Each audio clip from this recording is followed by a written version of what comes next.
அனைவருக்கும் வணக்கம். நம்ம இந்த வீடியோவில் 12th ஸ்டாண்டர்ட் ஸ்டூடெண்ட்ஸ்க்கு நாமும் வெல்வோம்னு சொல்லிட்டு இந்த ஆஃபீல் எக்ஸாமுக்கு ப்ரிப்பேர் பண்ணுறதுக்கு நம்ம ஒரு சேலஞ்ச் மாதிரி நம்ம வந்து ஸ்டார்ட் பண்ணியிருந்தோம். இன்றைக்கி நம்ம சேலஞ்ச் நம்பர் 9ல் இருக்கோம்.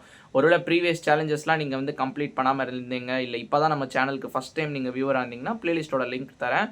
நீங்கள் ப்ரீவியஸ் சேலஞ்சஸ்லாம் கம்ப்ளீட் பண்ணிவிட்டு இங்கே வாங்க. ஓகே, இன்றைக்கி பார்த்தீங்கன்னா தமிழில் என்ன படிக்க போகிறோம்னா இயல் 3யோட நம்ம இழப்போம். ஸோ புக் பேக் இருக்கும், நம்ம இழப்போம்னு சொல்லிட்டு அதெல்லாம் படிச்சிருங்க. கூடவே திருக்குறளும் நீங்கள் வந்து படிக்கணும். ஓகேவா? ஸோ திருக்குறள்லையும் குருவினா சிறுவினா நெடுவினாலாம் இருக்கும், அதையும் படிக்கணும். ஓகேவா? மனப்பாட திருக்குறள் ஆல்ரெடி ஒரு சேலஞ்சில் படிச்சிருந்தோம், திருக்குறள் நெடுவினா ஆல்ரெடி ஒரு சேலஞ்சில் படிச்சிருந்தோம். அதனால் தமிழ் பெரிய டிஃபிகல்ட்டி இல்லை. இங்கிலீஷை பொறுத்த மட்டும் சினனம்ஸ் ஆண்டனம்ஸ் தான் படிக்க போகிறோம். அதாவது பார்த்தீங்கன்னா ஒவ்வொரு யூனிட் ப்ரோஸ் முடிஞ்சோடனே நமக்கு கிளாசரின்னு சொல்லிட்டு ஒரு செக்ஷன் இருக்கும். உதாரணத்துக்கு 2 ஜென்டில்மேன் ஆஃப் வெரோனா முடிஞ்சோன்னா கிளாசரின்னு ஒரு செக்ஷன் இருக்கும். அதில் பாக்ஸ் போட்டு சில வேர்ட்ஸ்க்கு மீனிங்ஸ் கொடுத்துருப்பாங்க. நம்ம என்ன பண்ண போகிறோம்னா அந்த வேர்ட்ஸ் எழுத போகிறோம். உங்கள் புக்கில் கொடுத்த மீனிங்கும் நீங்கள் படிக்க போகிறீங்க.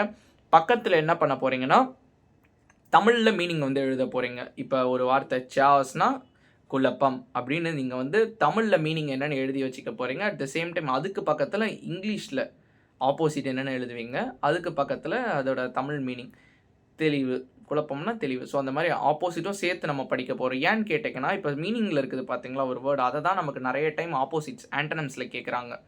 நம்ம அது சினனம்னு நினச்சி மிஸ்டேக் பண்ணிடும். ஸோ அதனால் கொஷினையும் கரெக்டாக ரீட் பண்ணிக்கோங்க. அதாவது என்னென்னா for every word given in the book நம்ம அதுக்கு சினனமும் படிக்க போகிறோம், ஆண்டனமும் படிக்க போகிறோம். இது இப்போ இல்லை பப்ளிக் வரைக்கும் உங்களுக்கு ஹெல்ப்ஃபுல்லாக இருக்கும். ஓகேவா? எழுதி வச்சுக்கோங்க. ஆஃபீலுக்கே நம்ம எழுதி வச்சோம்னா பப்ளிக் அது ஹெல்ப்ஃபுல்லாக இருக்கும். ஓகேவா?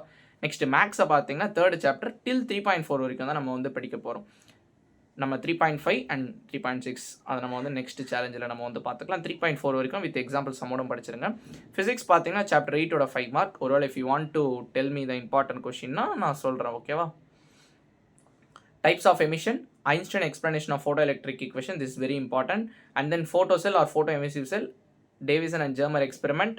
அண்ட் தென் பார்த்தீங்கன்னா எலக்ட்ரான் மைக்ரோஸ்கோப். 3 மார்க்கும் ஒன்று கொடுக்குறேன், laws of photo electric effect. இதில் இந்த 3 மார்க் ரொம்ப ரொம்ப முக்கியம். Davisson and Germer, electron microscope, Einstein explanation of photo electric. இதெல்லாம் வந்து ஸ்கிப்பே பண்ணிடாதீங்க. இப்போ நான் சொன்ன எல்லாமே முக்கியம் தான்.